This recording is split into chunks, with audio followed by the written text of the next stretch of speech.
താരൻ നിസ്സാരമായ ഒരു രോഗമാണെന്ന് കരുതി തള്ളിക്കളയുമ്പോൾ സമാന ലക്ഷണങ്ങൾ കാണിക്കുന്ന മറ്റ് മാരകമായ അസുഖങ്ങൾ എന്തൊക്കെയാണെന്ന് നമ്മൾ അറിഞ്ഞിരിക്കണമല്ലോ. ആദ്യമായി സ്കാൽപ് സോറിയാസിസ് എന്താണെന്ന് നോക്കാം.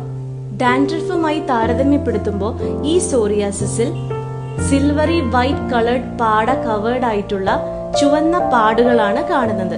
ഇത് കൂടാതെ നമ്മുടെ സ്കാൽപ്പ് വിണ്ടു കീറാനും രക്തം പൊടിയാനും ഒക്കെ സാധ്യതയുണ്ട്. ചില സമയങ്ങളിൽ ചുട്ടുനീറ്റൽ അനുഭവപ്പെടാം. കൂടാതെ തൊലിപ്പുറം അസ്വാഭാവികമായി കട്ടി കൂടുന്നതും അനുഭവപ്പെടാം. മറ്റൊന്ന് അറ്റോപിക് ഡെർമറ്റൈറ്റിസ് ആണ്. ഇവിടെയും ചുവന്ന കളറിലാണ് പാടുകൾ കാണപ്പെടുന്നത്. കൂടാതെ രാത്രി സമയങ്ങളിൽ അസഹനീയമായ ചൊറിച്ചിലും അനുഭവപ്പെടാം. ഡാൻഡ്രഫിനെ പോലെ തലയിൽ മാത്രം ഒതുങ്ങിക്കൂടുന്ന ഒരു അസുഖമല്ല അറ്റോപിക് ഡെർമറ്റൈറ്റിസ്. കൈകളിലും കാലുകളിലും മറ്റ് ജോയിന്റ്സിലുമെല്ലാം ഇത് ബാധിച്ചെന്ന് വരാം. ചില സമയത്ത് ചെറിയ കുരുക്കളായും